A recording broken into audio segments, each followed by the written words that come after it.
കൂടുതൽ വാർത്തകളും വീഡിയോകളും കാണാൻ ഈ ചാനൽ സബ്സ്ക്രൈബ് ചെയ്യുക. കൂടെ ബെൽ ബട്ടൺ അമർത്തുക.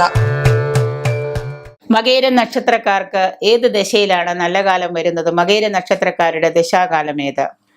മകേര നക്ഷത്രക്കാർക്ക് ആദ്യം ചൊവ്വാദശയാണ്. കുജദശയിലാണ് മകേര നക്ഷത്രക്കാരുടെ ജന്മം. ഈ ജനനം സമയത്ത് അവർക്ക് മാതാപിതാക്കൾക്ക് മകേര നക്ഷത്രക്കാരുടെ ഈ ജനനം കുജദശയിലായതുകൊണ്ട് മാതാപിതാക്കൾക്ക് ഭയങ്കര കഷ്ടകാലമായിരിക്കും. മാതാപിതാക്കൾക്ക് അരിഷ്ടത ഉണ്ടാവുക, ചിലവർക്ക് പിതാവിനെ നഷ്ടപ്പെടാം, ചിലവർക്ക് മാതാവിനെ നഷ്ടപ്പെടാം. കുടുംബത്തിലെ പൊതുവെ ഒരു സമാധാനക്കുറവ് വരാം. അച്ഛനും അമ്മയെ നഷ്ടപ്പെട്ടാൽ പിന്നെ സമാധാനക്കുറവല്ലേ ഉണ്ടാവുള്ളൂ. പൊതുവെ തന്നെ ശിശുവിന് ബാലാരിഷ്ടതകൾ ഉണ്ടാവുക, ശിശുവിന് പലതരത്തിലുള്ള ബാല്യത്തിൽ തന്നെയുള്ള അരിഷ്ടതകൾ, രോഗദുരിതങ്ങൾ ഉണ്ടാവുക. ചൊവ്വ ഒരു പാപഗ്രഹവും കൂടിയാണ് എന്ന് നമുക്കറിയാം. ഈ ചൊവ്വ ഒരു പാപഗ്രഹം കൂടിയതായതുകൊണ്ട് ദോഷഫലം കുറച്ച് കൂടിയിരിക്കും ഈ മകേര നക്ഷത്രക്കാർക്ക് ജനനത്തില്. ഉഷ്ണരോഗങ്ങൾ ഉണ്ടാവുക, മുറിവുകൾ ഉണ്ടാവുക, കയ്യകാലം മുറിയുക, വീഴുക, അപകടങ്ങൾ പറ്റുക, തിളച്ച വെള്ളം വീഴുക, കൈ പൊള്ളുക, ഇങ്ങനെയുള്ള കൊച്ചു അരിഷ്ടതകളൊക്കെ ഈ സമയത്ത് ഉണ്ടാവാം. അപ്പൊ കുട്ടി ജനിക്കുമ്പോൾ കുജദശയിലായതുകൊണ്ട് എന്താന്ന് വെച്ചാൽ ഇതിന്റെ കാഠിന്യം കുറയ്ക്കാനായിട്ട് നമ്മൾ എന്ത് ചെയ്യണം എന്ന് വെച്ച് കഴിഞ്ഞാല് ഭദ്രകാളിയോ മുരുകനോ നമ്മുടെ ദൈവത്തെ ആരാധിക്കുന്ന ഉചിതമാണ്. ഒന്നുകിൽ ഭദ്രകാളി അല്ലെങ്കിൽ മുരുകൻ, ഇതിലേതെങ്കിലും ഒരു ദൈവത്തെ നമ്മൾ ആരാധിച്ച് ദിവസവും കുട്ടിയുടെ പേരും നാളും വെച്ചിട്ട് കുറച്ച് നാളത്തേക്ക് ആ ബാല്യദശ തീരുന്നവരെ വഴിപാടുകൾ കഴിക്കുകയോ ബാലയന്ത്രം എഴുതി ജപിച്ച് കെട്ടുകയൊക്കെ ചെയ്യുന്നത് നല്ലതാണ്. അതിനുശേഷം വരുന്ന രണ്ടാമത്തെ ദശയാണ് രാഹുർദശ. മകേര നക്ഷത്രക്കാരുടെ രണ്ടാമത്തെ ദശയാണ് രാഹുർദശ.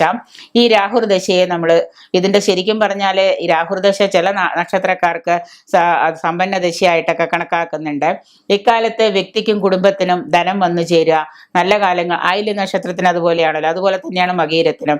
വിദ്യാഭ്യാസ പുരോഗതി ഉണ്ടാവുക, കുട്ടികൾക്ക് പഠിക്കാനൊക്കെ നല്ല ഒരു ഇതുണ്ടാവുക. ബാല്യത്തിലും കൗമാരത്തിലും യൗവനത്തിലൊക്കെ ഇവർക്ക് നല്ല ഉയർച്ചയും നല്ല ചേർച്ചകളും ഉണ്ടാവുക.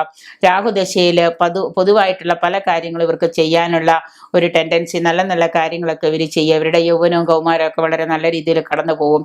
നിയമങ്ങളും ദോഷഫലങ്ങളും ചിലപ്പോൾ ഇവർ ചെറുതായിട്ട് അനുഭവിക്കേണ്ടി വരും എന്നുള്ളതേ ഉള്ളൂ രാഹുർദശയിൽ. അത് രാഹുവിന്റെ ചെറിയൊരു ദോഷമായിട്ട് മാത്രം എടുത്താൽ മതി.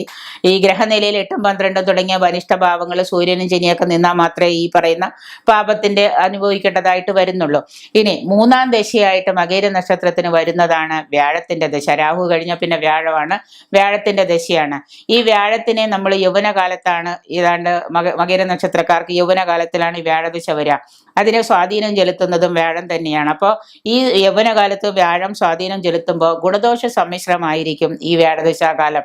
മകേര നാളുകാർക്ക് വ്യാഴദശയിലാണ് വിവാഹസിദ്ധി ഉണ്ടാവും, ഉദ്യോഗലബ്ധി ഉണ്ടാവും, സന്താനപ്രാപ്തി ഉണ്ടാവും, ധനാഗമം ഉണ്ടാവും. ഇവയൊക്കെയാണ് വ്യാഴദശയിലാണ് സംഭവിക്കുന്നത്. എങ്കിൽ തന്നെയും വ്യാഴം അശുഭനാണെങ്കിൽ ഇതൊന്നും തന്നെ സംഭവിക്കുകയില്ല. ഈ പറയുന്ന കാര്യങ്ങൾക്കൊക്കെ തടസ്സങ്ങൾ സംഭവിക്കാം. ദോഷഫലങ്ങളായിട്ട് വരുന്നത് എന്തൊക്കെയാണെന്ന് വെച്ച് കഴിഞ്ഞാൽ തൊഴിലിൽ തടസ്സങ്ങൾ ഉണ്ടാവാം, സാമ്പത്തിക പരാശ്രയത്വം ഉണ്ടാവാം, മറ്റുള്ളവരെ സമ്പത്തിന് വേണ്ടിയും പണത്തിന് വേണ്ടിയും മറ്റുള്ളവരെ ആശ്രയിക്കേണ്ടതായിട്ട് വരിക, ജോലി ഉണ്ടെങ്കിൽ അത് നഷ്ടപ്പെടുക, ദാമ്പത്യ സുഖക്കുറവ് ഉണ്ടാവുക, ദാമ്പത്യത്തിലെ ചെറിയ സുഖക്കുറവ്, ദാമ്പത്യം പരസ്പരം ചിലപ്പോൾ ചിലവർ ഡിവോഴ്സ് വരെ പിരിയേണ്ടതായ വിവാഹമോചനം വരെ ആവേണ്ടതായ സാഹചര്യങ്ങൾ ഉണ്ടാവാം. വിഷ്ണു ഭജനമാണ് വ്യാഴാഴ്ച നമ്മൾ ചെയ്യേണ്ടത്. വിഷ്ണു ശാന്തി, വ്യാഴശാന്തിക്ക് വിഷ്ണു ഭജനം ചെയ്യുക, ബൃഹസ്പതി പൂജ ചെയ്യുക, നവഗ്രഹങ്ങളിൽ വ്യാഴത്തെ പ്രീതിപ്പെടുത്തുക, ബൃഹസ്പതി യന്ത്രം ധരിക്കുക, കൃഷ്ണനെ നമ്മൾ വേണ്ട രീതിയിൽ പരിപാലനം ചെയ്യുക. ഇങ്ങനെയൊക്കെ ചെയ്തു കഴിഞ്ഞാൽ ഈ വ്യാഴത്തിന്റെ മൂന്നാം ദശയായ വ്യാഴത്തിന്റെ ദോഷങ്ങൾ മാറും. നാലാമതായിട്ട് വരുന്നതാണ് വ്യാഴം കഴിഞ്ഞാൽ പിന്നെ വരുന്നതാണ് ശനിദശ. മകേര നക്ഷത്രക്കാരുടെ നാലാമത്തെ ദശയായ ശനിദശ എന്ന് പറഞ്ഞാൽ സൗഭാഗ്യത്തിന് മുൻതൂക്കം കിട്ടുന്ന കാലം തന്നെയാണ്. ശനിയാണെങ്കിൽ തന്നെയും 7.5 ശനിയോ അഷ്ടമ ശനിയോ കണ്ടക ശനിയോ അല്ല എങ്കിൽ തീർച്ചയായിട്ടും ഭൗതിക സുഖങ്ങൾ സ്വന്തമാക്കാനും നിക്ഷേപങ്ങളൊക്കെ ഉണ്ടെങ്കിൽ നിക്ഷേപങ്ങളിൽ നിന്ന് ചിട്ടി ഇതിൽ നിന്നൊക്കെയുള്ള ഭാഗ്യങ്ങൾ കിട്ടാനും ആനുകൂല്യങ്ങൾ കിട്ടാനും കുടുംബപരമായിട്ട് ഉത്തരവാദിത്തങ്ങൾ നിറവേറ്റാനും ആധ്യാത്മികമായ അന്വേഷണങ്ങളിലേക്ക് മനസ്സ് തിരിഞ്ഞു എന്ന് വരാം. ആത്മീയമായ കാര്യങ്ങളിലേക്കൊക്കെ മനസ്സ് തിരിയുക. ഗ്രഹനിലയിൽ ശനി ദുർബലനാണെങ്കിൽ, ഞാൻ ഈ പറഞ്ഞ പോലെ ഇനി കണ്ടക ശനിയോ അഷ്ടമ ശനിയോ ദുരിതമായിട്ടുണ്ടെങ്കിൽ, ദോഷമുണ്ടെങ്കിൽ ശനി ഭഗവാനെയും ശാസ്താവിനെയും ഭജിക്കുന്നതും ശാസ്താഭജനം നടത്തുന്നതും ഒക്കെ വളരെ നല്ലതാണ്. നമ്മുടെ ദോഷങ്ങളുടെ കാഠിന്യം കുറയ്ക്കാൻ നല്ലത് തന്നെയാണ്. അഞ്ചാമതായിട്ട് വരുന്ന മകേര നക്ഷത്രക്കാർക്ക് അഞ്ചാമതായിട്ട് വരുന്ന ദശയാണ് ബുധദശ. ഈ ബുധദശയിൽ ശരിക്കും പറഞ്ഞാൽ അഞ്ചാം ദശയ്ക്ക് പേര് പറയുക ദോഷം കൂടുതൽ ഉണ്ടാവുന്നതാണ്. ദോഷം കൂടുതലും ഗുണം കുറവുമായിരിക്കും ഈ ബുധദശയിൽ. അഞ്ചാമതായിട്ട് വരുന്ന ദശയായതുകൊണ്ട് കൂടി ദോഷം കൂടുതലും ഗുണം കുറവുമായിരിക്കും. ത്രിദോഷങ്ങൾ കോപിച്ചുണ്ടാകുന്ന വാതപിത്താദി കഫം മൂലം ഉണ്ടാകുന്ന രോഗാദി ദുരിതങ്ങൾ, ത്രിദോഷങ്ങൾ മൂന്നും മൂർച്ഛിച്ച് രോഗാദി ദുരിതങ്ങൾ ഉണ്ടാവും. അലർജി ഉണ്ടാവാം, ഓർമ്മക്കുറവുണ്ടാവാം, വാതപിത്ത കഫ രോഗങ്ങൾ ഉണ്ടാവാം, വാദത്തിന്റെ അസുഖങ്ങൾ ഉണ്ടാവാം. ഇവയൊക്കെ ശല്യം ചെയ്യും. ഇടവം മിഥുനം രാശിക്കാർക്കാണെങ്കിൽ ബുധൻ സ്വതേ അനുകൂലനാണ്. അതിനാൽ ചില നേട്ടങ്ങൾ ഈ രാശിക്കാർക്ക് അനുഭവിക്കേണ്ടി വരും. മനസ്സുഖമൊക്കെ കൂടി അനുഭവത്തിൽ വരുന്നതാണ്. ബുധദോഷ ശാന്തിക്കായിട്ട് അവതാര വിഷ്ണുവിനെ നമ്മൾ ഭജിക്കുകയാണ് നല്ലത്. അവതാര വിഷ്ണുവിനെയാണ് പ്രാർത്ഥിക്കേണ്ടത്. ആറാമതായിട്ട് വരുന്ന ദശയാണ് കേതുദശ. മകേര നക്ഷത്രക്കാരുടെ അവസാനത്തെ ആറാമത്തെ ദശയായിട്ട് വരുന്നതാണ് കേതുദശ. ഈ കേതുദശയെ സാധക നക്ഷത്ര ദശ എന്നും പറയുന്നുണ്ട്. ഈ സാധക നക്ഷത്ര ദശ എന്ന് പറഞ്ഞാൽ ഒന്നിനും ഹേതുവായിട്ട്, അതായത് ഹേതു വേണ്ടാത്ത ഗ്രഹമാണ് കേതു. ഒന്നിനും ഹേതുവാകാത്ത ഗ്രഹം കേതു. കേതു ഒരിക്കലും ഗുണദോഷങ്ങൾ സന്തുലിതാവസ്ഥയിലായിരിക്കും. ഗുണവും ദോഷവും സന്തുലിതമായിട്ട് ഒരുപോലെ പോകുന്ന ഒരു സാഹചര്യമായിരിക്കും. ചൊവ്വ, രാഹു, വ്യാഴം ഈ ആദ്യ 3 ദശകളേക്കാളും മകേര നാളുകാർക്ക് പൊതുവെ ഈ കേതുദശ എന്തായിരിക്കും? കേതുദശ ഒരുവിധം ഭേദപ്പെട്ടത് തന്നെയായിരിക്കും. ശനിയാണെങ്കിലും ബുധനാണെങ്കിലും കേതുവാണെങ്കിലും 2-3 ദശകൾ കഴിയുമ്പോൾ മധ്യവയസ്കായിരിക്കും. ശരാശരി ഏതാണ്ട് 40 വയസ്സിന് ശേഷം മകേര നാളുകാർക്ക് ജീവിതത്തിൽ സുവർണകാലം ഉണ്ടാവും എന്ന് പറയാം.